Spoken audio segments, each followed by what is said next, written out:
¿Están viendo ahí la presentación? Sí, profe. Sí. Buenísimo. Bueno, entonces comencemos. La idea de hoy es darle una clase introductoria a metabolismo. Tiene una parte sufriente que uno la padeció cuando empezó la carrera seguramente, pero vamos a tratar de analizar, digamos, los puntos centrales, los puntos claves que tiene esta clase, ¿sí? Definiciones grandes, obviamente, cuando uno habla de metabolismo, habla de, digamos, un sistema muy complejo que tiene la mayor parte de los seres vivos, en este caso nosotros, que se caracteriza por, digamos, haber interconversión de compuestos químicos en el cuerpo, ¿está bien? A través de vías anabólicas, es decir, esas vías que nos permiten sintetizar moléculas, compuestos de mayor tamaño, ¿sí? A partir de unos precursores más pequeños, vías catabólicas que tratan de degradar esas moléculas de mayor tamaño, ¿sí?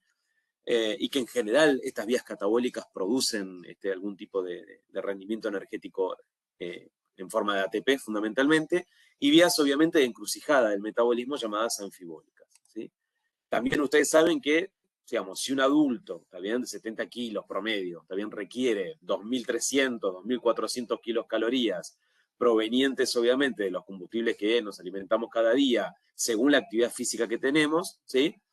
La mayor parte de las dietas occidentales dicen que este requerimiento de energía va a ser obtenido a partir de un 40-60% de los hidratos de carbono, un 30-40% de lípidos, de los cuales el principal fluente, digamos, energético de la comida occidental son los triglicéridos, y el 10-15% de las proteínas.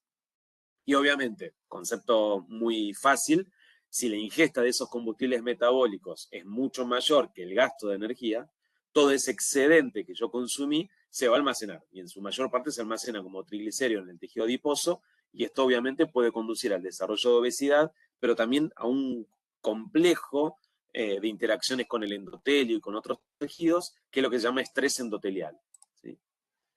Como ustedes también saben, cada vez que nosotros estamos en un estado postprandial, o sea, después de una comida, ahí obtenemos y podemos dar un aporte amplio de hidratos de carbono. ¿Y por qué hablamos de hidratos de carbono, especialmente dentro de ello la glucosa? Porque la glucosa es el principal combustible para la mayor parte de los tejidos, y hay tejidos que casi con exclusividad consumen glucosa, ¿sí? Entonces, en el estado de ayuno, ¿está bien? Nosotros necesitamos preservar esa glucosa que tenemos circulando para aquellos tejidos que solo pueden consumir glucosa, como por ejemplo las neuronas o las células de la glía, ¿sí?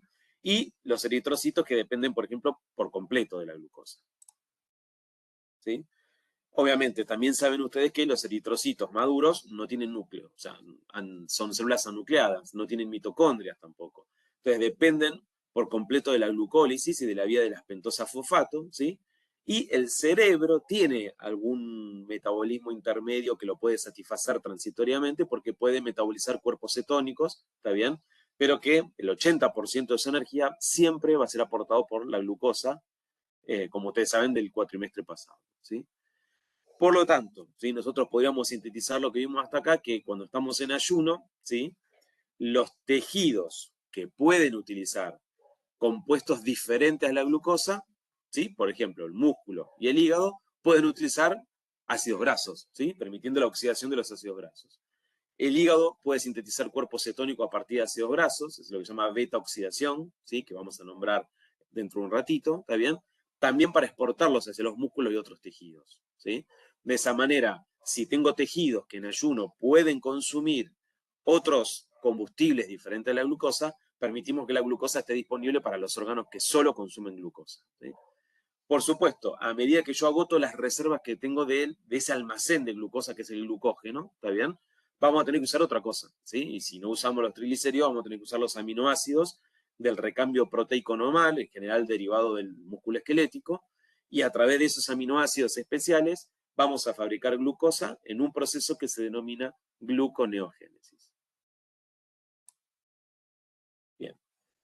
Nosotros aprendimos en este cuatrimestre también, cuando aprendimos morfofisiología del sistema digestivo, ¿sí? Es que todos los alimentos, hidratos de carbono, lípidos y proteínas, sufren una degradación continua, ¿sí? Progresiva, a medida que se van transportando a lo largo del tubo digestivo. Los hidratos de carbono sufren la acción primero a nivel, digamos, de la boca, de la acción enzimática de la saliva, ¿está bien? Por amilasas salivales. Luego, obviamente, va a ser atacado por una amilasa que está en el estómago, pero de menor cuantía. Luego por la amilasa pancreática, ¿sí? Que es vertida a la segunda porción del duodeno, y también por las enzimas llamadas en forma genérica disacaridasas, que van a tratar de romper los disacáridos, ¿sí? Para liberar monosacáridos capaces de ser absorbidos, ¿sí? A medida que esto se va produciendo, obviamente la glucosa se va absorbiendo y el resto de los hidratos de carbono en forma de monoglicéridos se van a ir absorbiendo, ¿sí? Y esta absorción de glucosa va obviamente a originar un aumento transitorio de la glucemia postprandial, ¿sí?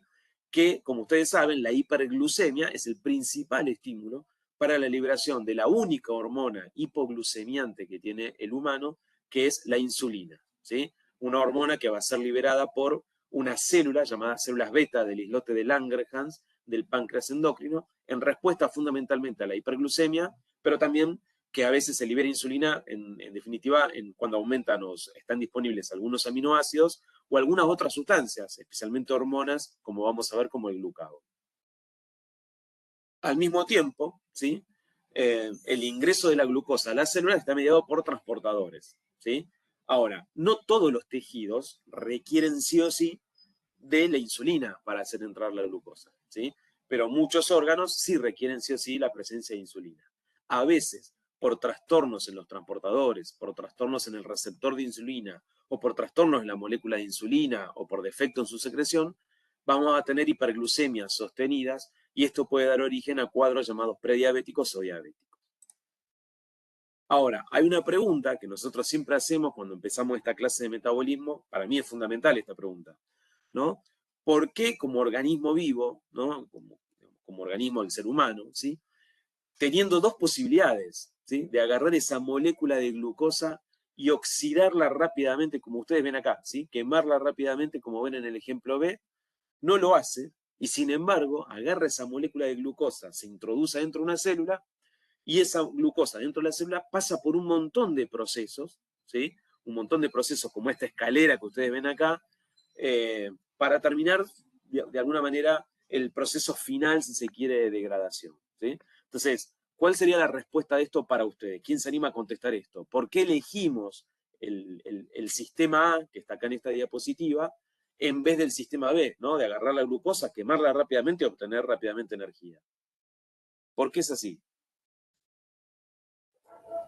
Porque no estamos continuamente ingiriendo alimentos. O sea, hay como que hacerlo de una forma más paulatina, entiendo yo. Y mantener los Bien, eso niveles. es. Sí, bien, es una respuesta muy buena. Primero, no somos organismos que estamos continuamente ingiriendo alimentos, ¿sí? Y entonces, ¿por qué necesitamos, si no somos organismos que estén ingiriendo permanentemente alimentos, que la degradación, digamos, el metabolismo de la glucosa sea en pasos sucesivos? Como método de reserva. Claro, exactamente. Como ustedes ven acá, ¿sí? El hecho de que nosotros tomemos esa molécula de glucosa, la hagamos entrar a la célula, dependiendo o no de insulina, eso lo podemos discutir después, pero digo, la glucosa entró a la célula, cuando nosotros hacemos pasar esa glucosa por numerosos pasos sucesivos, graduales, consecutivos, ¿sí? Ya sea en el citoplasma o después una parte dentro de la mitocondria, lo que estamos logrando en que muchos de esos pasos, ¿sí? Obtener ciertos compuestos que van a funcionar como sustrato energético y además nos van a permitir ser almacén de sustratos energéticos. Si nosotros la molécula de glucosa que entra al citoplasma la quemamos rápidamente, obtenemos mucha cantidad de energía. Puede ser eso, pero esa energía no tenemos forma de almacenarla y por lo tanto se disipa y se pierde, ¿sí? Es por eso, ¿sí? Que obviamente nosotros hacemos que esa glucosa que entró al citoplasma, al citosol, pase por una vía metabólica muy, pero muy importante que se llama glucólisis, donde a partir de una molécula de glucosa de 6 átomos de carbono, tenemos como resultado dos moléculas de 3 átomos de carbono cada uno, que se llaman ácido pirúvico. Esta glucólisis, que tiene 10 pasos, ¿sí? Esa es bastante compleja, yo, quisiera por ahí mostrar 3 o 4 diapositivas, las que no las voy a pasar rápido, pero ¿cuáles son los pasos reguladores, ¿no? Porque estamos en una materia en tercer año y estamos viendo metabolismo y regulación de ese metabolismo. Entonces, recordemos que el primer paso sucede, obviamente, en el citosol, ¿sí? La glucosa de 6 átomos de carbono se transforma en glucosa 6-fosfato, es decir, adquiere un grupo fosfato, ¿sí? En la posición 6 del carbono 6, y esto, ¿sí? Este fosfato obviamente viene de la degradación de un ATP que se transforma en ADP. Este paso de glucosa a glucosa 6-fosfato es llevado por una enzima genérica que se llama exoquinasa, ¿sí? Exoquinasa. La cuestión importante de este paso es que una vez que la célula ya tiene a su glucosa transformada en glucosa 6-fosfato, la glucosa 6-fosfato pierde la capacidad de pasar, digamos, de nuevo hacia el líquido extracelular, es decir, queda atrapada dentro de la célula, ¿sí? Y como ese primer paso es llevado a cabo por una enzima genérica que se llama exoquinasa, nosotros tenemos que entender que existen 4 isoenzimas, ¿sí? Es decir, enzimas parecidas pero con distinta cinética de acción frente a la glucosa. Esa exoquinasa que tiene 4 isoenzimas se denominan 1, 2, 3 y 4, ¿sí? Y fíjense en que la exoquinasa tipo 4, que tiene nombre propio, ¿sí? Que se llama glucoquinasa o glucosinasa, ¿sí? Que está en hepatocitos, en el riñón y en las células beta del islote de Langerhans del páncreas, ¿sí? Tiene una cinética, ¿sí? Diferente a las exoquinasas 1, 2 y 3, ¿sí? Fíjense en que mientras apenas, ¿sí? Aumenta, si están siguiendo el gráfico, sería la línea celeste o azul, que están viendo a la izquierda. Si la célula lo que tiene es una exoquinasa tipo 1, 2 y 3, lo que está mostrando este gráfico es que apenas se incrementan los niveles de glucosa, ¿sí? En sangre, esa glucosa que entra a la célula rápidamente es transformada a glucosa 6-fosfato, ¿sí? Pero la glucoquinasa, ¿sí? Digamos, requiere para su acción niveles más elevados. Entonces, nosotros decimos que como una de las funciones principales del hígado, ¿sí? Es entregar glucosa a los tejidos cuando los necesitan, ¿sí? Es que es tan importante que el hepatocito tenga, ¿sí? La glucoquinasa, es decir, esta exoquinasa tipo 4, que tiene un mayor KM, es decir, le permite trabajar con glucemias más elevadas que las normales, ¿sí? Esto hace que, obviamente, ante una elevación al comienzo de la glucemia, primero los tejidos puedan captar esa glucosa, digamos, y servirle a esos tejidos, digamos, que la necesitan como sustrato, y a medida que aumenta mucho más los niveles de glucemia, ahora sí, el hígado que está captando, a través de su glucoquinasa, la transforma en glucosa 6-fosfato y ya no puede salir fácilmente del hepatocito. Pero previamente, ¿sí? Digamos, de alguna manera, solidariamente, el hepatocito ha donado la glucosa al resto de las células. Entonces, la hiperglucemia que se produce después de una comida, o sea, la hiperglucemia postprandial, se compensa con un aumento de la actividad de la exoquinasa, ¿sí? A nivel de la mayor parte de los tejidos, ¿no? Especialmente en el hígado con la tipo 4. Profe, Entonces, fíjense en que, déjame que termine con esto y te doy la palabra. dale, sí, obvio. Fíjense en que el hígado, ¿sí? El hígado, como dije, el riñón tienen glucoquinasa, o sea, exoquinasa tipo 4, ¿está bien? Pero como dije también antes, por suerte, especialmente el hígado, no es un órgano exclusivamente dependiente de la glucosa. Entonces, cuando desciende la glucemia, ¿sí? Dejan de consumir glucosa, ¿está bien? Mientras que el cerebro, que tiene una exoquinasa común, tipo 1, 2, 3, digamos, ¿sí? Asegura de esta manera esa glucosa disponible para poder ser utilizada. Entonces, como vimos recién, la glucemia apenas aumenta si entra dentro de la neurona, ¿sí? La neurona que tiene una exoquinasa, que tiene un KM bajo, la capta rápidamente, la transforma en glucosa 6-fosfato y ya no permite que salga de esa neurona que la necesita sí o sí. Al revés, cuando estamos en periodos interprandiales, o sea, cuando la glucemia, ¿no? Empezó a descender, ¿sí? Por efecto de la acción de la insulina en la mayor parte de los tejidos, ¿sí?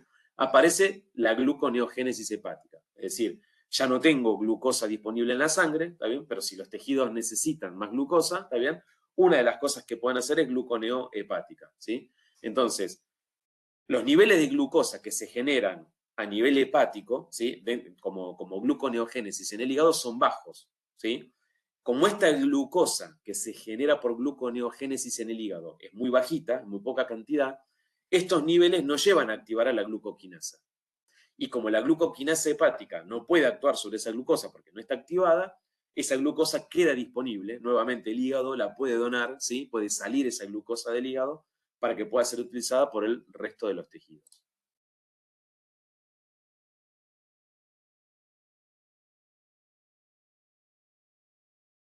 Dale, estoy acá ahora. ¿Quién me quería preguntar? No, sí, yo te quería preguntar qué era KM, porque decía cuyo Ah. mayor KM le permite trabajar con glucemias. Sí, perdón, pensé que lo habían visto en primer año. Cuando vieron enzimas por ahí en primer año, si alguno recuerda, el KM es la cinética de velocidad que tiene de acción la enzima, ¿sí? O sea, de tomar un sustrato y transformarlo en un producto. Eso es el KM, ¿está bien? ¿Sí? Es como la velocidad. Entonces, mientras la exoquinasa tipo 1, 2 y 3 tienen una velocidad de acción muy rápida, o sea, pequeñas concentraciones ya tienen un efecto y transforman la glucosa en glucosa 6-fosfato, en el caso de la glucoquinasa que está en el hígado, tiene un KM muy elevado. Eso quiere decir que necesita activarse a mayores concentraciones de glucemia o de glucosa intracitotólica.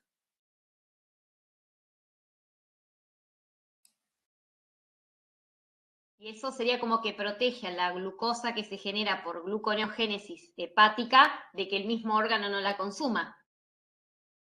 Claro, porque si vos estás por ejemplo, en un momento donde estás entre comidas, ¿sí? Donde ya la glucemia ya bajó, porque la insulina ya actuó y todos los tejidos ya están consumiendo la glucosa que necesitan, pero de repente entre las comidas hay tejidos que te piden más glucosa, ¿sí?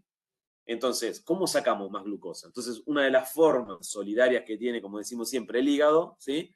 Es, de alguna manera, donarla. Para donarla, es por eso que el hígado tiene, en vez de una exoquinasa tipo 1, una glucoquinasa, una tipo 4. Que hace que, aunque vos tengas glucosa adentro del hígado, esa cantidad que se produce, ¿sí?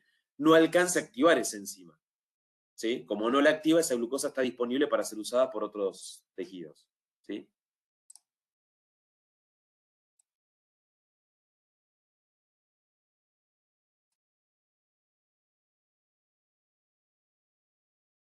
Denme un segundo porque algo hice mal, por supuesto.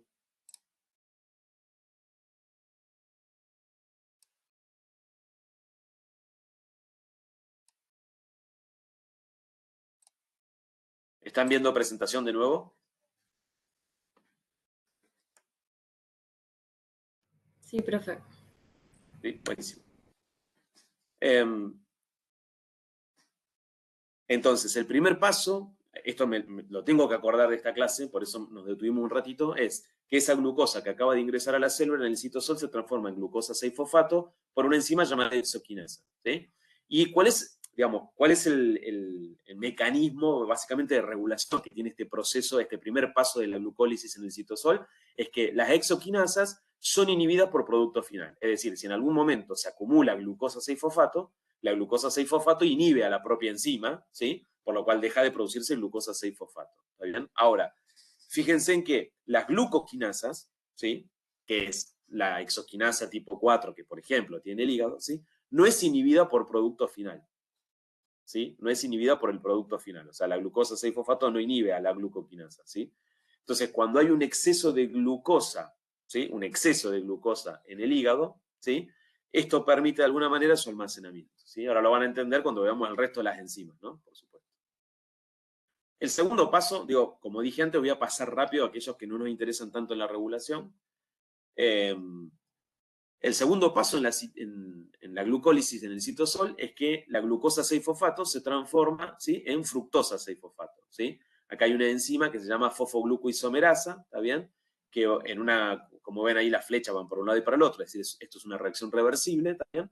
Hace que la glucosa 6-fosfato se transforme en fructosa 6-fosfato. Por ahora tenemos una molécula de 6 átomos de carbono, digamos, donde obviamente alguna de ellas tiene un grupo fosfato, ¿sí? La tercera reacción es que la fructosa que acabamos de producir antes, la fructosa 6-fosfato, ¿sí? Se vuelva a fosforilar. Es decir, adquiere un nuevo grupo fosfato, ¿sí? Por una enzima llamada fosfofructoquinasa tipo 1, ¿sí?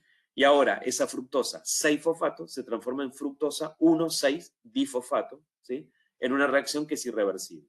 ¿De dónde sacamos ese grupo fosfato nuevamente? Y gastamos un ATP. Esto quiere decir que las primeras 3 reacciones de la glucólisis en el citosol tenemos gasto de energía, ¿sí? Tenemos gasto de energía, consumimos 2 moléculas de ATP. La reacción 4, ¿sí? Es que esa fructosa 1,6-difosfato, ¿sí? Se va a transformar en 2 moléculas, ¿sí? De 3 átomos de carbono cada uno. Es decir, mientras la fructosa obviamente tiene 6 átomos de carbono, ¿sí? Se escinde esa molécula, ¿sí? En 2 compuestos diferentes, el gliceraldehído trifosfato y la dihidroxiacetona fosfato, que son compuestos de 3 átomos de carbono, ¿sí? Esta es una reacción también reversible, ¿sí? Y ahora, ¿sí? Fíjense, uno de esos 2 compuestos de 3 átomos de carbono, que es la dihidroxiacetona fosfato, por acción de una enzima que se llama isomerasa, se convierte todo en gliceraldehído trifosfato, ¿sí? ¿Sí? Entonces acá la fructosa 1,6-difosfato se transforma en gliceraldehído trifosfato y en dihidroxiacetonafofato, y ahora lo que estamos viendo es que toda la dihidroxiacetonafofato forman gliceraldehído trifosfato, ¿sí? Esto de alguna manera marca como el fin de lo que nosotros podemos denominar la primera fase de la glucólisis citosólica, en la reacción 5, ¿sí? Donde hemos invertido energía, hemos gastado 2 moléculas de ATP, ¿sí? La segunda fase que viene ahora, a partir de la fase 6, la reacción 6 de la reacción 10, es de ganancia energética, ¿sí? Entonces, lo que nosotros tenemos ahora para la reacción 6 es que ahora tenemos 2 moléculas de gliceraldehído trifosfato. Cada una tiene 3 átomos de carbono, ¿sí? Y esa molécula de gliceraldehído trifosfato se va a transformar en 1,3-difosfoglicerato, ¿sí? Por una enzima que se llama gliceraldehído fosfato deshidrogenasa. Esto es una reacción, como ven, reversible, porque la flecha va para un lado y para el otro, pero acabamos, ¿sí?, de ganar en esta reacción, ¿sí?, una molécula de NADH, ¿sí?, que nos va a servir luego, ¿sí?, ¿para qué? Para, digamos, lo que nosotros vamos a ver después en la mitocondria, ¿sí? Entonces, cada molécula de gliceraldehído trifosfato, ¿sí?, se transforma en 1,3-difosfoglicerato, por lo cual obtenemos en esta reacción una molécula de NADH. Por lo tanto, como de una glucosa obtuvimos 2 moléculas de gliceraldehído trifosfato, se entiende que vamos a obtener 2 moléculas de NADH. Luego, fíjense en que ahora, ¿sí?, vamos a hacer entrar un ADP, ¿sí?, robarle un grupo fosfato al 1,3-difosfoglicerato, ¿está bien?, para formar 3-fosfoglicerato.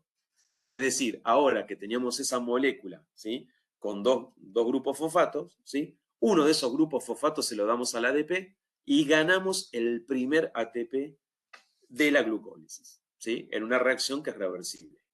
Volvemos a insistir, nosotros ahora estamos mostrando, ¿sí?, una sola molécula de 3 átomos de carbono, pero recordemos que en algún momento de esa molécula original de glucosa de 6 átomos de carbono, nosotros obtuvimos 2 moléculas de 3 átomos de carbono, ¿sí? Entonces, fíjense que aparte de ganar 2 NADH, ¿sí?, ya estamos ganando 2 ATP acá, ¿sí?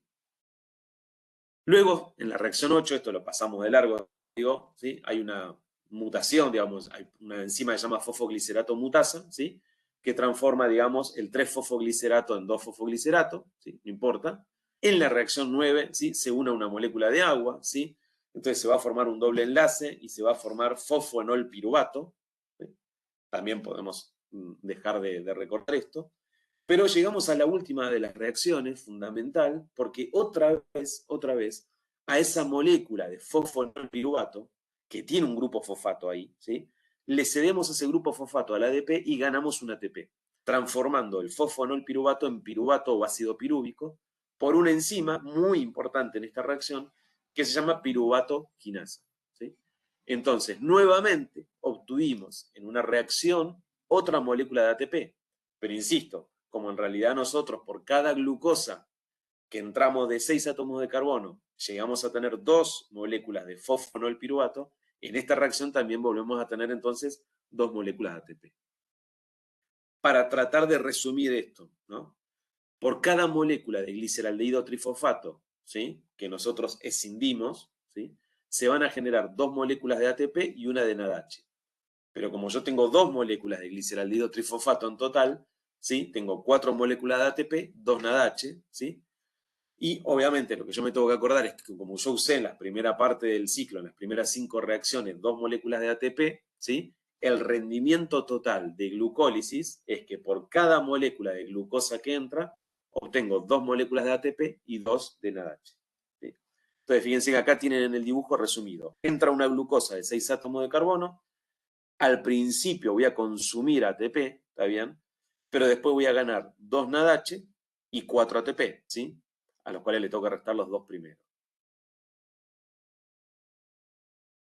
Esto es lo mismo, ¿sí? Acá tienen todos sintetizados los 10 pasos, ¿sí? Primero invertimos ATP y luego ganamos ATP, ¿sí? Entonces, resultado final es que de una molécula de glucosa tenemos 2 moléculas de ácido pirúvico o de piruvato, 2 moléculas de ATP, 2 moléculas de NADH. Vamos, ¿preguntas de esto? ¿Preguntas que quieran hacer hasta acá? Obviamente en los exámenes nadie les toma, dígame qué ocurre en el paso 4, en el paso... nosotros damos por entendido que eso en algún momento pasó en la carrera, ¿sí? Lo que sí a nosotros nos interesa es, el concepto es, hay un primero que la glucólisis obviamente es el proceso de degradación de la glucosa para obtener energía, que eso sucede como primer paso en el citoplasma o en el citosol, que hay una primera reacción muy importante dada por las exoquinasas que transforman a la glucosa en glucosa 6-fosfato y eso impide la salida de la glucosa de la célula, ¿sí?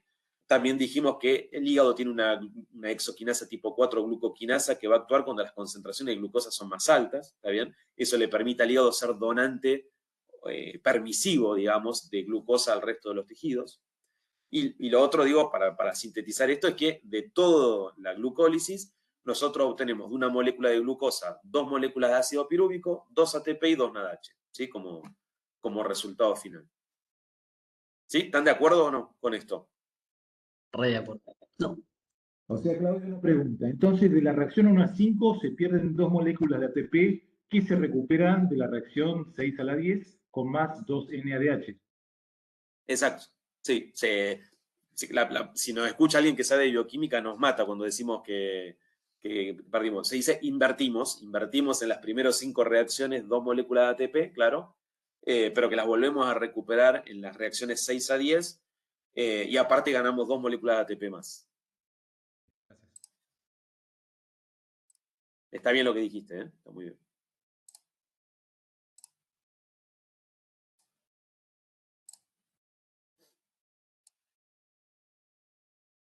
Bien, entonces, si bien hay muchos sitios de regulación de la glucólisis, ¿sí? Nosotros vimos, primero, acá tienen un primer paso regulatorio muy importante. ¿Por qué? Porque ustedes ya saben que exoquinasas hay 2 grandes grupos, ¿sí? La 1, 2 y 3 por un lado y la 4 o glucoquinasa por otro, pero aparte que la glucosa 6-fosfato es un inhibidor de la exoquinasa, ¿sí? Mientras que en el hígado la glucosa 6-fosfato no inhibe a la glucoquinasa, ¿sí? Entonces es un punto de regulación, ¿sí? Y después van a encontrar que muchas enzimas, insulina, glucagón, etcétera, pueden regular también activando o inactivando estas enzimas, ¿sí? Ahora vamos a hablar de estos pasos. Acá, perdón, en este dibujo yo les estoy mostrando, que la fructosa 6-fosfato, ¿sí? Se transforma en fructosa 1,6-difosfato. Este era el paso en el cual nosotros invertíamos un ATP o perdíamos un ATP, ¿sí? Por una enzima que se llama fosfofructoquinasa. Fíjense que este es otro punto regulatorio muy importante, ¿sí? ¿Por qué? Porque esta enzima que se llama fosfofructoquinasa es inhibida por ATP y por citrato. ¿Por qué es importante esto? Como dice acá a la derecha, si una persona está generando, digamos, porque está en un ejercicio intenso, en un ejercicio muy intenso, entonces durante el ejercicio intenso aumenta el requerimiento de ATP que tenemos, ¿sí? Por lo tanto, digamos, el ATP se va consumiendo, ¿sí? Al bajar la cantidad de ATP, ¿sí? Al bajar la cantidad de ATP, eso hace que se deje de inhibir a esta enzima. Fíjense que esto es una enzima que es inhibida por ATP. Pero si yo estoy en ejercicio extremo, ¿sí? Donde se está consumiendo el ATP va a estar bajo, ¿sí? Por lo tanto, la caída del ATP, ¿sí?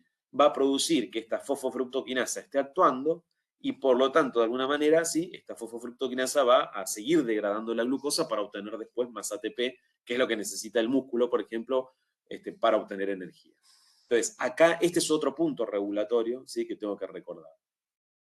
Ahora, nosotros también tenemos una organela, ¿no? Que es la mitocondria. La mitocondria participa en un montón de procesos, como el metabolismo lipídico, en la homeostasis del calcio, participa en la síntesis de hormonas esteroides y de otras sustancias, participa en la síntesis de elementos que regulan la muerte celular programada o apoptosis, proveen energía en forma de ATP, permiten reconocimiento genético, ¿está bien?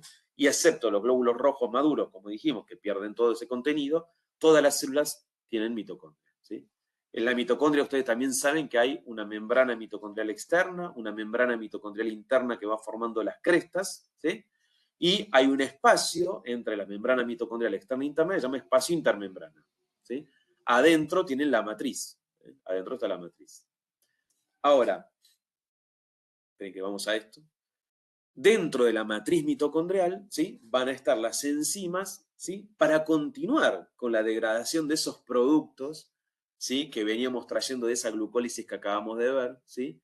Y a este proceso en el cual continuamos con la degradación de esa glucosa original, ¿sí? que habíamos hecho entrar a la célula, se lo conoce como ciclo del ácido tricarboxílico o más conocido entre todos los amigos como ciclo de Krebs. ¿Sí? Entonces, fíjense que en el dibujo va mostrando cómo una molécula de glucosa que pasó por la glucólisis dio origen a dos moléculas de piruvato y ese piruvato obviamente va a tener que entrar en algún momento al ciclo de Krebs. ¿Sí? Va a tener que entrar. Entonces, fíjense en que, ¿sí? Esperen que les voy a mostrar esto. El piruvato va a ingresar a la mitocondria, ¿sí? Y una vez que ingresa, ¿sí? Les voy a mostrar el ciclo completo acá. Una vez que ingresa y se ha transformado en oxalacetato, la acetilcoenzima A, ¿sí? que viene del piruvato junto al oxalacetato, forman citrato. Ya estamos en el ciclo de Krebs, en la matriz mitocondrial. Entonces, todo ese piruvato que se transformó después en acetil-CoA va a pasar a ser citrato. El citrato empieza una serie de pasos, digamos, secuenciales nuevamente, empieza a oxidarse, ¿sí? Y va a producir, dentro de todos los productos finales, ¿sí? Dióxido de carbono, ¿está bien? Y otros productos que después le van a servir a la misma mitocondria en su membrana mitocondrial interna para facilitar la cadena de transporte de electrones y por lo tanto el proceso de respiración celular, ¿sí? Al final, como ustedes estudiaron en primer año, el final, ¿sí? de este ciclo, se produce ácido succínico o succinato, que está acá abajo en el dibujo, ¿sí? Y se produce justamente esto que decíamos antes, una transferencia de electrones al NAD, ¿sí? Produciendo la reducción del NAD, que gana ese electrón, ¿sí? Entonces se reduce el NAD a NADH. Cosa importante, ¿sí? El citrato, ¿sí? ¿sí? que es el primer producto del ciclo de Krebs en la matriz mitocondrial, inhibe a esa fosfofructoquinasa de la glucólisis, ¿sí? Si recuerdan, la fosfofructoquinasa es esa enzima que nos permitía, digamos, degradar el primer ATP en las primeras reacciones. Entonces, fíjense que acá también hay un punto regulatorio, ¿sí? Si en algún momento se llegara a acumular mucho citrato, ¿sí?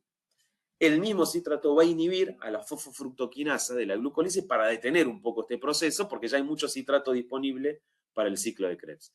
En la medida que el citrato empieza a ser consumido, o sea, oxidado, ¿sí? y baje la concentración de citrato, el citrato deja de inhibir a la glucólisis y continúa la glucólisis, ¿sí? Se restablece la glucólisis.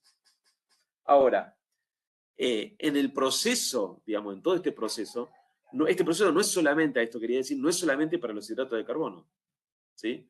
Sino que fíjense en que los ácidos grasos, ¿sí? también pueden ser oxidados a acetilcoenzima A en las mitocondrias, las proteínas o ciertos aminoácidos también pueden ser transformados en acetilcoenzima A y la glucosa, como dijimos, o el ácido pirúvico también. Entonces, al ciclo de Krebs que entra la acetilcoenzima A, esa acetilcoenzima A no proviene solamente de la degradación de la glucosa, sino que puede provenir de la oxidación de los ácidos grasos o de los aminoácidos.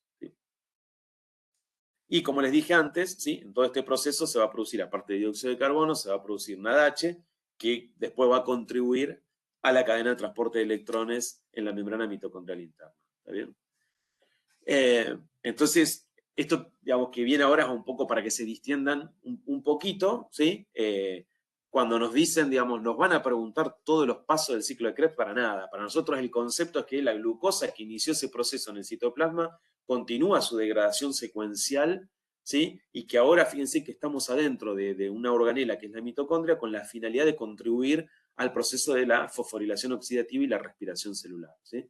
Entonces, cuando ustedes nos preguntan, ¿sí? Si les vamos a tomar, ¿sí? todos los pasos del ciclo de Krebs, le decimos que no, claramente que no, ¿sí? Ahora, si les vamos a preguntar el significado, por supuesto, ¿sí? Si les llegamos a preguntar cuál es el significado de este ciclo de Krebs y ustedes no saben qué es lo que podría pasar, se lo dejo a ustedes.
Bueno.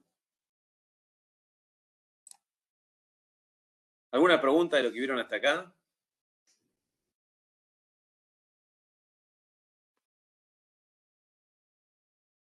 Falta poco en la clase, no falta mucho. Lo que viene ahora es lo más interesante, digo, para entender o sea que cómo también, actúan las hormonas.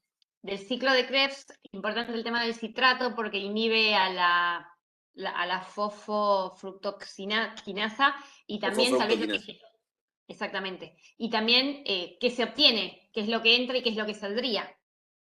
Sí, sí. O sea, el concepto, digamos, es que nuestra intención no es que estudien todos los pasos de todo esto, sino simplemente entender que en este proceso metabólico, ¿sí?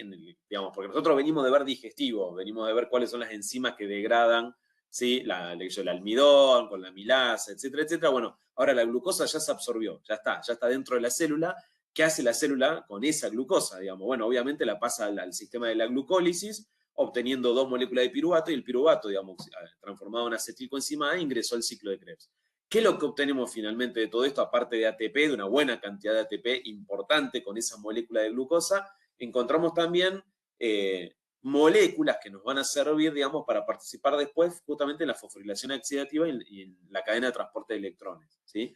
Que es la fase fundamental. Y si uno une esto con ese oxígeno que ustedes estudiaron en ARTI 3, si no me equivoco, que venía de la atmósfera, que ustedes los metían con la ventilación, etcétera, con ese oxígeno que va a terminar en la membrana mitocondrial interna como una atajapenales, porque el oxígeno lo que hace es aceptar los electrones que van pasando en la cadena de transporte de electrones. Entendemos que justamente, ¿sí?, como el aparato respiratorio, ¿sí?, que aporta ese oxígeno, como el aparato circulatorio que hace mover todo esto, ¿sí?, tanto el oxígeno como la glucosa, y como el aparato digestivo que nos permite la incorporación y la degradación, están interconectados, obviamente, en alguna manera, y esa interconexión la da esta organela que es la mitocondria, básicamente, ¿sí? ¿Estamos hasta acá?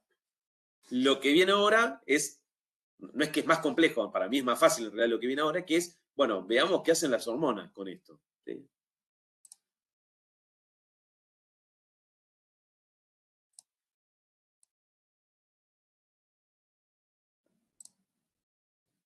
¿Están viendo, perdón, la presentación que dice gluconeogénesis? Sí, profe. Bien.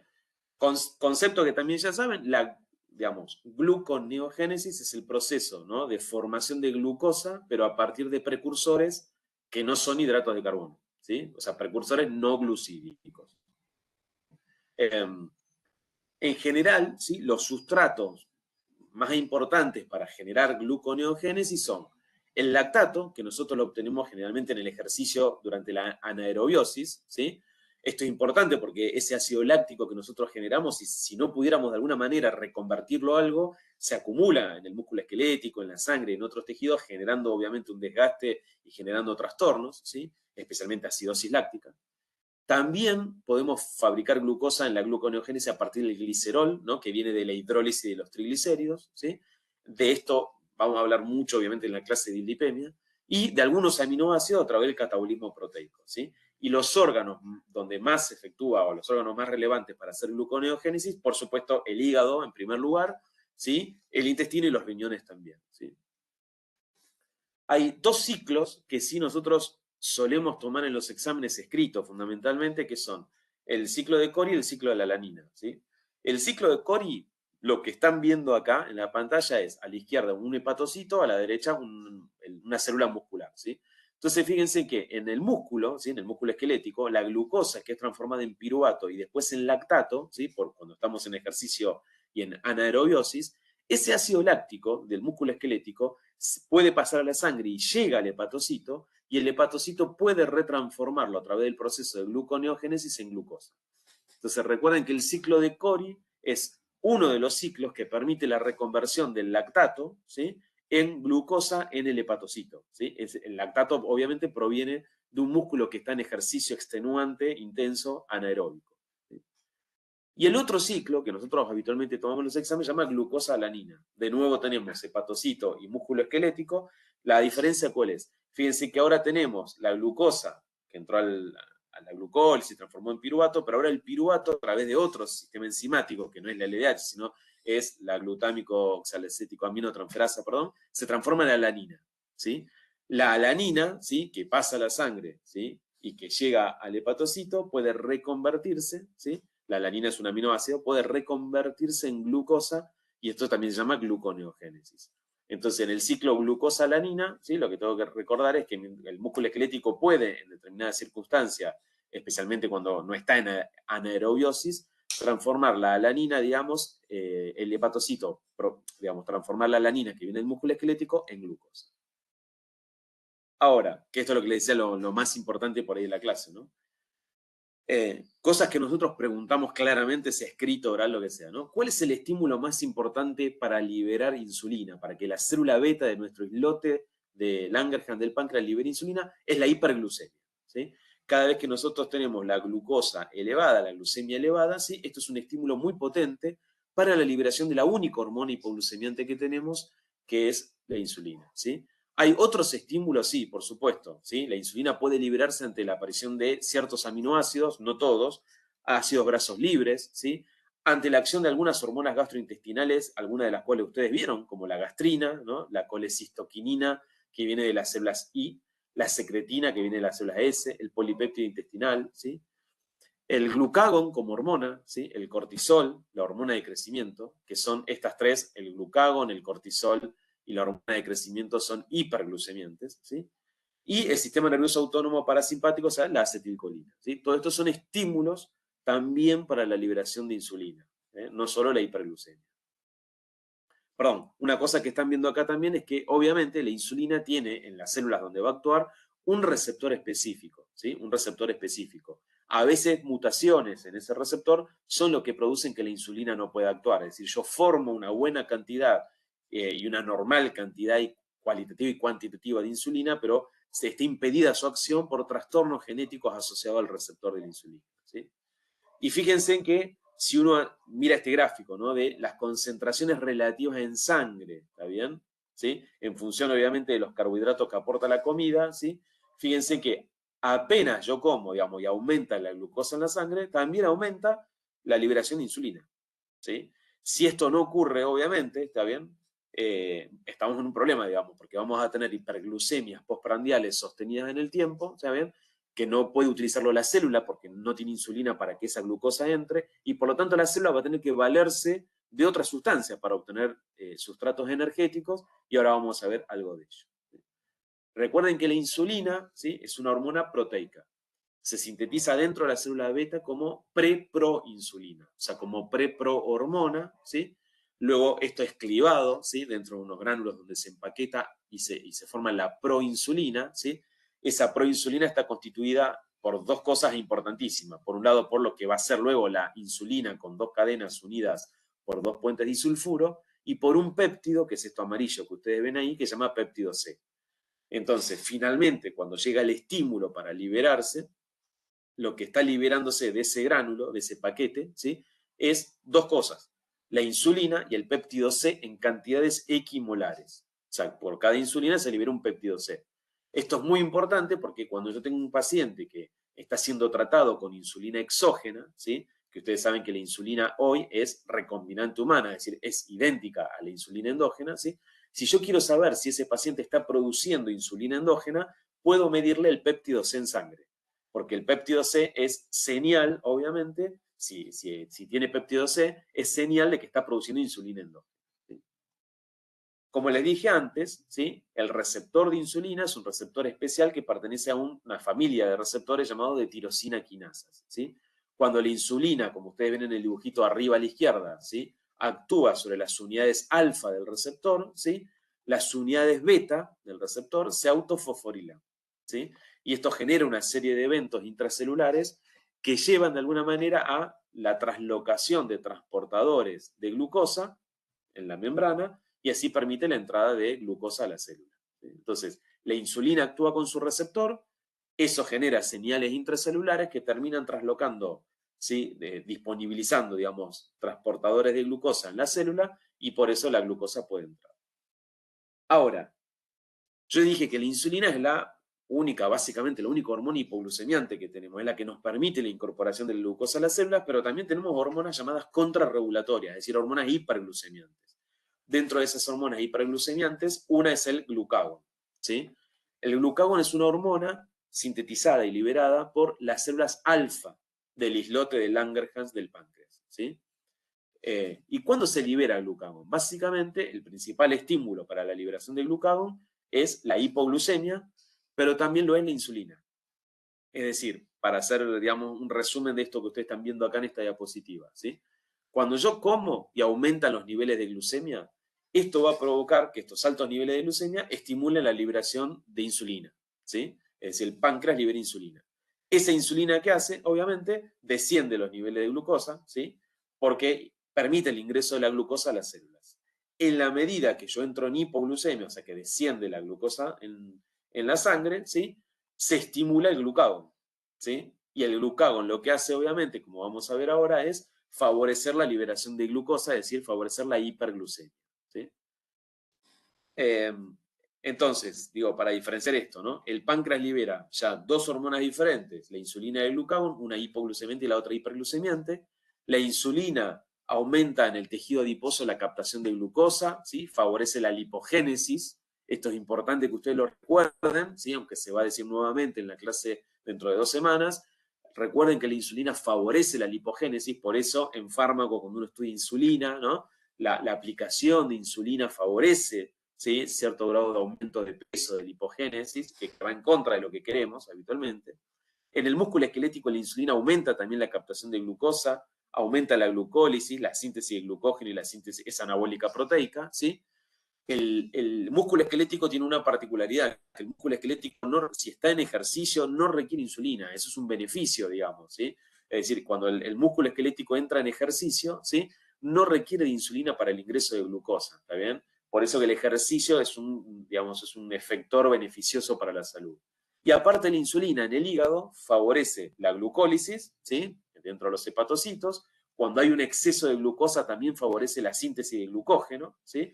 Disminuye la gluconeogénesis, es decir, la formación de glucosa, y aumenta también la lipogénesis. Ahora, yo les dije que si bien tenemos una hormona hipoglucemiante, tenemos muchas hormonas hiperglucemiantes. Y esto es lógico, ¿sí? Si las células necesitan glucosa, nosotros tenemos que tener un batallón de hormonas y un sistema muy importante que nos permita meter glucosa en la sangre rápidamente para que esas células lo puedan utilizar. Entonces, yo nombré antes al glucagón, ¿sí? El glucagón, que es una hormona liberada por la célula alfa del islote de Langerhans. Fíjense que el glucagón tiene receptores en el hígado, en el corazón y en el tejido adiposo, pero no tantos receptores en el músculo esquelético, ¿sí? Entonces, el glucagón sí tiene receptores en el hígado, el corazón y el tejido adiposo. ¿Y qué hace el glucagón fundamentalmente? El glucagón es una hormona hiperglucemiante rápida, ¿sí? Hiperglucemiante rápida. ¿Por qué? Porque el glucagón lo que favorece es la glucogenolisis. Rompe los enlaces de glucógeno, liberando muy rápidamente en la sangre glucosa, ¿sí? Por eso al glucagón se lo llama hiperglucemiante rápido, ¿sí? Porque activa a la glucogenolisis. La otra hormona importante es la adrenalina. La adrenalina, ustedes recuerdan, obviamente, que es liberada por la médula de la glándula suprarrenal, que libera un 80-85% de adrenalina, ¿sí? Y la adrenalina sí tiene receptores en la mayor parte de los tejidos. Fíjense que tiene receptores en el hígado, el corazón, el tejido adiposo y también en el músculo esquelético. La adrenalina también es un hiperglucemiante rápido, ¿sí? ¿Por qué? Porque favorece la glucogenolisis. Entonces, cuando nosotros estamos en una situación de estrés, de ejercicio, donde tenemos mucha adrenalina, ¿sí? Obviamente vamos a tener glucogenolisis para favorecer, obviamente, la disponibilidad en sangre de mayor cantidad de glucosa. Entonces, el resultado neto, ¿sí? De tener alta adrenalina y glucagón es inhibir la glucólisis, inhibilizar la glucosa. Cuando yo tengo insulina, ¿sí? Lo que hacemos es estimular la glucólisis. O sea, la insulina no solo estimula que la glucosa entre a la célula, sino la utilización de esa glucosa. Por eso estimula la glucólisis, ¿sí? Entonces nosotros decimos esto: la insulina favorece el ingreso, ¿sí? A las células de la glucosa, estimula la glucólisis, por eso quema azúcares, puede almacenar esa glucosa como glucógeno, especialmente en el hígado cuando se necesita, y almacena lípidos, ¿sí? Almacena lípidos, es lipogénica, ¿sí? Como hormona. Y cuando obviamente no tenemos insulina, empezamos a quemar grasas, ¿sí? Entonces, la insulina, ¿sí? Para sintetizar todo esto que estamos viendo, siempre prioriza la quema de los azúcares, ¿sí? Como medio de ganar energía a partir de la glucólisis e inhibe las grasas en este sentido. El glucagón, que es, como dijimos, una hormona hiperglucemiante rápida, fíjense en que estimula la glucogenólisis, es decir, la ruptura de las moléculas de glucógeno, ¿sí? Liberando rápidamente glucosa a la sangre. Y además favorece la forma de glucosa a partir de precursores no glucídicos, por ejemplo, en el ciclo de Cori, lo que llamamos gluconeogénesis. Cuando yo tengo una situación, seguramente ya han visto en otras materias, donde tengo déficit de insulina, ya sea porque no hay insulina, porque este no puede actuar sobre el receptor correctamente, ¿sí? Y por lo tanto la glucosa no entra a la célula. La interpretación que hace el organismo es que no hay glucosa, ¿sí? Entonces, ¿qué hace el organismo ante esa hiperglucemia sostenida porque no tengo insulina? Libera glucagón, ¿sí? Libera glucagón, ¿está bien? ¿Por qué? Porque, vuelvo a insistir, la interpretación de las células es no hay glucosa, entonces necesitamos más glucosa. Entonces, cuando yo estoy en una situación de déficit de insulina y prevalencia de las hormonas contrarreguladoras, en este caso el glucagón, ¿sí? Podemos hacer que, bajo ciertas condiciones, ¿sí? Los ácidos grasos entran en un proceso llamado de beta-oxidación. Y esa beta-oxidación de los ácidos grasos es lo que comúnmente se conoce como cetogénesis, ¿sí? Se forman cuerpos cetónicos, ¿sí? De los cuales hay muchos, pero nosotros conocemos bien 3 de ellos: la acetona, el ácido acético y el ácido beta-hidroxibutírico, ¿sí? Que están acá a la derecha descritos, ¿sí?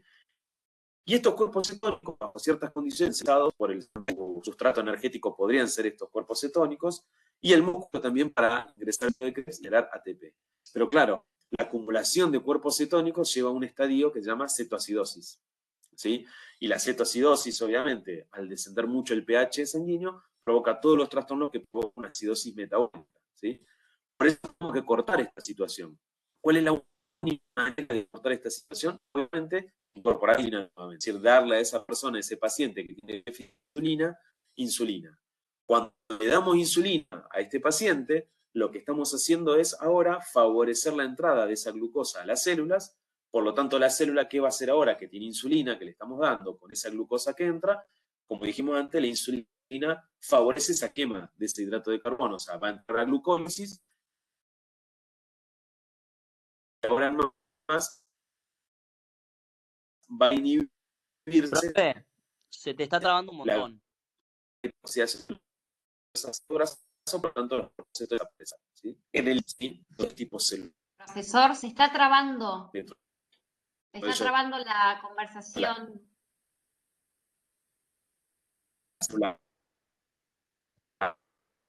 al Profe, se está trabando mucho el audio y no se escucha directamente. que libera glucosa. Sí. No, Pareciera que no nos escucha. Creo que no escucha. Esperemos que lea el chat. Hola, hola. ¿Se está escuchando ahora? No, se te estaba trabando mucho. Sí. Desde la mitad del glucagón, mira, con la Te insulina se trabó. cortó de golpe. Perdón. Ahora Vuelvo sí. para atrás. Vuelvo. Mil disculpas.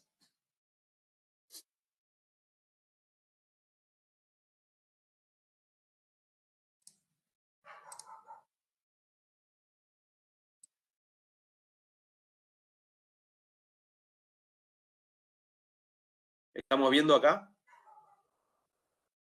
Y ahí se ve, profe. Sí, bien. Entonces, voy a resumir esto. Mientras que la insulina, ¿sí? La insulina favorece la entrada de glucosa a las células y favorece la glucólisis, es decir, prioriza la quema de ese hidrato de carbono, de la glucosa, para generar ATP, el glucagón, que es una hormona hiperglucemiante, ¿sí? Va a favorecer, estimular la glucogenólisis, es decir, romper el glucógeno para liberar glucosa, por eso es hiperglucemiante rápido, y favorece además la gluconeogénesis. ¿Está bien?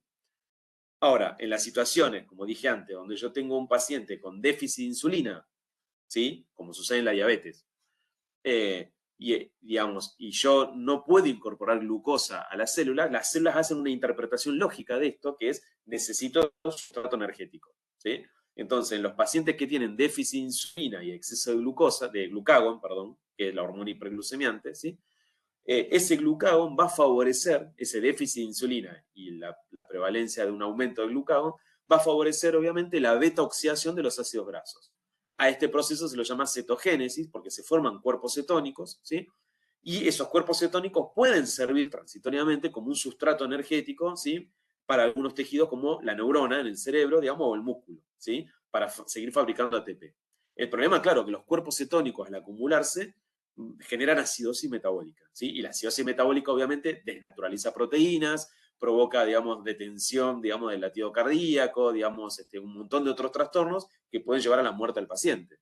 Entonces, ¿cómo recuperamos a un paciente que entró en cetoacidosis, ¿sí?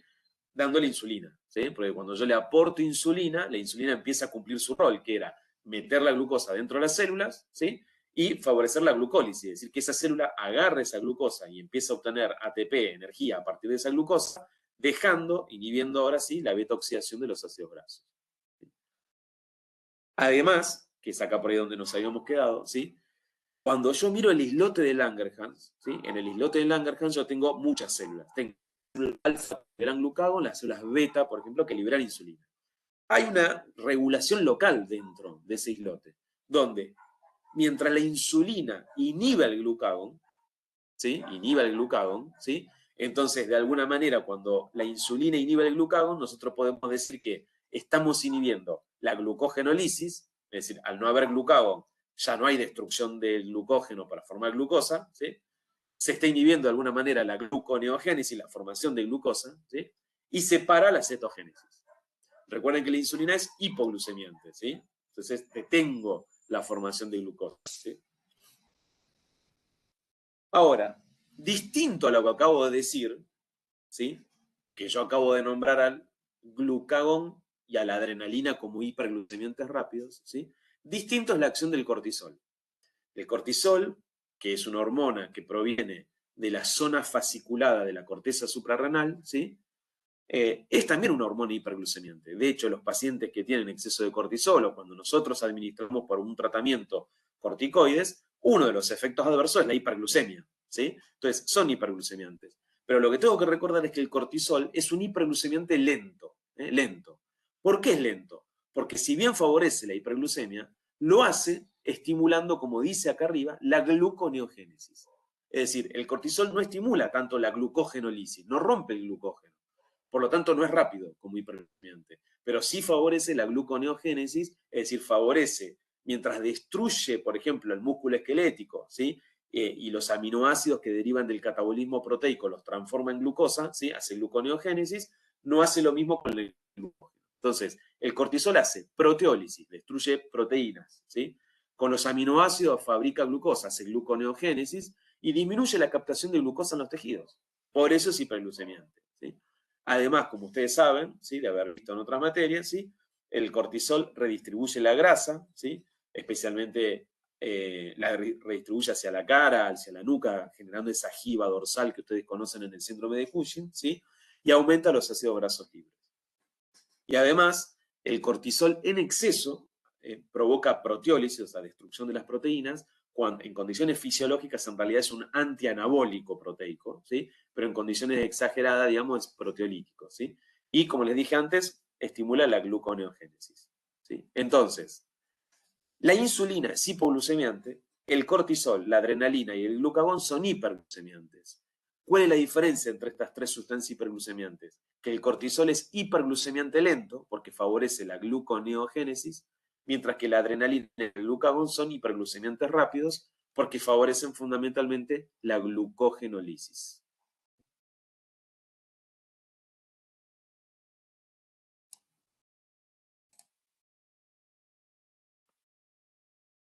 A ver, preguntas. No sé si se entendió lo que acabamos de decir, lo que acabamos de ver. Se entendió, profe. Estuvo muy bien explicado.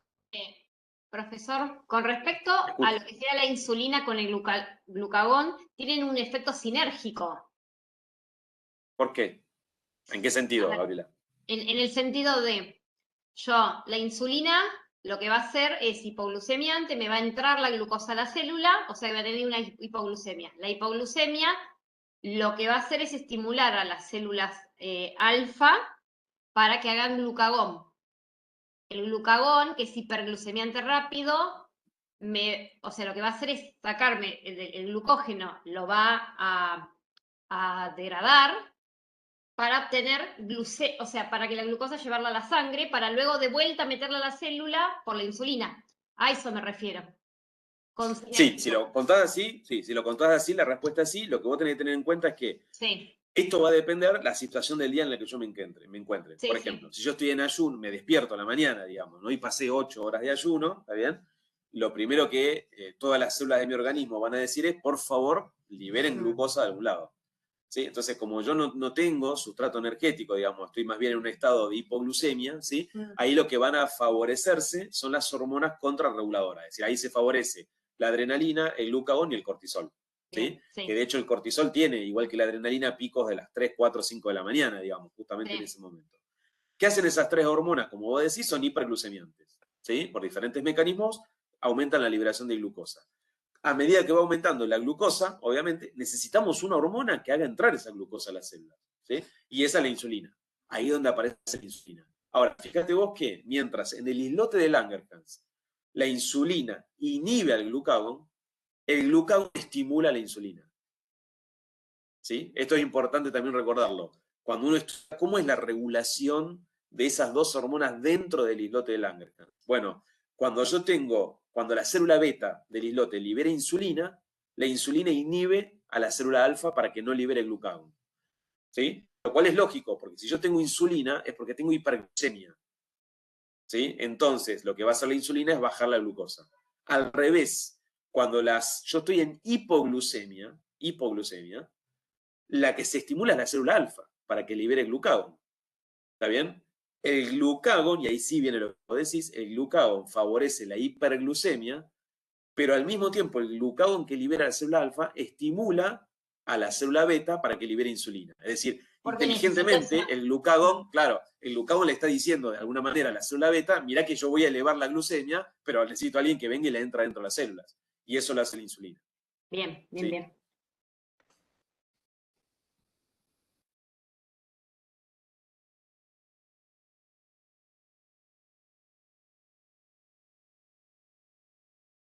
Perdón, una cosa que no dije, a veces nos pasa, digo, en los exámenes orales, nosotros sí tomamos esto último concepto que dijimos, ¿no? O sea, quién libera la insulina, quién libera el glucagón, digo, son cosas básicas que un médico tiene que saber.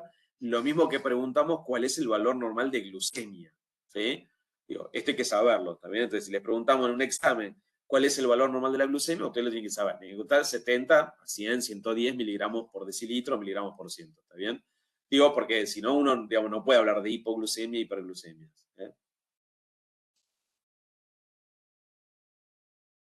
¿Se entendió más o menos la clase de hoy? Sí, profe, re. Sí, profesor, entendió. Y una consulta como para conectarlo con algo Dale. que ya vimos. En el caso de las pancreatitis aguda o de un cáncer de páncreas, ¿todo esto estaría alterado? Porque yo En general, en el cáncer pancreático, en la pancreatitis aguda, no se altera esto. ¿Sí? no se altera. Porque, no se altera, porque en general, salvo que tengas una pancreatitis necrotizante masiva, o sea, cosas así, pero digamos, las pancreatitis agudas habituales, vos tenés un proceso inflamatorio del páncreas, digamos, pero no tenés un estadio prediabético diabético. Sí en la pancreatitis crónica. ¿Sí? La pancreatitis crónica, ¿sí? Se afecta no solo el páncreas exócrino, ¿sí? Que ustedes ya lo estudiaron, que es el que libera el bicarbonato de los ductos, las enzimas, sino también el páncreas endocrino, ¿sí? Entonces, muchos pacientes que tienen pancreatitis crónica terminan, obviamente, siendo pacientes diabéticos, ¿sí? Pero en general, los que tienen pancreatitis aguda, digamos, y se recuperan, no suelen quedar con problemas diabéticos, ¿no? En general.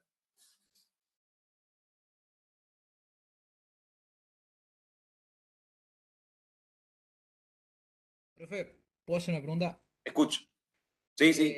¿Dónde actúa la hiperglucemia de los diabéticos en los reflejos osteotendinosos? Más o menos, ¿en qué parte? ¿Qué pregunta? ¿Dónde actúa la hiperglucemia? ¿Por qué me pregunta eso? ¿Por qué actuarían los reflejos osteotendinosos? ¿En qué sentido? Porque yo lo que tenía entendido que los reflejos osteotendinosos, por ejemplo, el acriano estaría disminuido, ¿o no? No, en general, en la diabetes, digamos, lo que se produce, empecemos por acá. Eso sucede en el hipotiroidismo. El hipotiroidismo sí da reflejo aquiliano prolongado, disminuido, como vos quieras llamarlo, ¿sí? Hay muchas teorías de por qué lo produce, digamos, pero en la diabetes no. Vos lo que sí te podés llevar en la diabetes, obviamente, es lo que llaman neuropatía. Entonces, como afecta al sistema nervioso, obviamente, ¿está bien? Ahí sí podés tener trastornos en los reflejos, pero como consecuencia de la neuropatía que ocasiona, el trastorno, obviamente, en el metabolismo de los axones, etc. Pero no porque la hiperglucemia, ¿se entiende?, afecte al reflejo en sí, sino por la neuropatía que ocasiona como trastorno. ¿Sí? Pero lo del reflejo aquiliano, fundamentalmente lo que se ve es en el hipotiroidismo, ¿está bien? Que es característico, muy característico. Gracias, profe. De nada.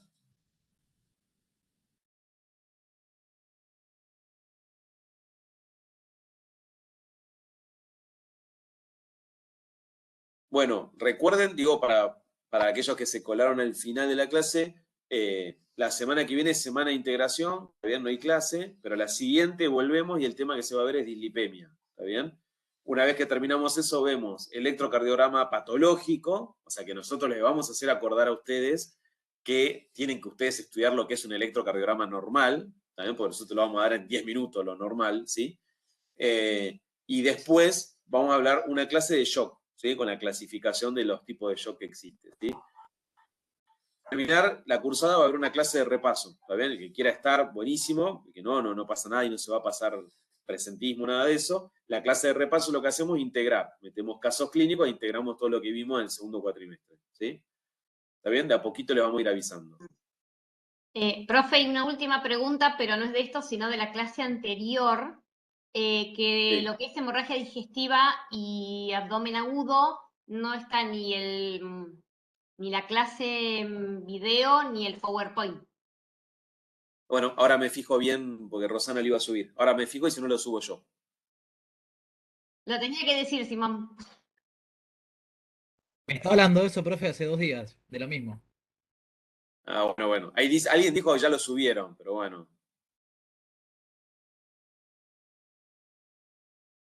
No importa, yo ahora me fijo, ¿sí? Pero lo iba a subir Rosana, si no yo lo subo. Pero ahí me avisan que ya lo subieron. ¿Sí? Y les aviso lo de la guía que preguntó Gabriela también al comienzo. Bueno, nos vemos dentro de 2 semanas entonces, ¿sí? En 2 semanas con dislipemia. Gracias, profe. Nos Les vemos. mando un abrazo, que Muchas tengan buena semana. Vamos. Muchas gracias, profe. Que Gracias, tenga una profe. buena semana. Adiós. Muchas gracias. Luego, gracias. Chao, profe.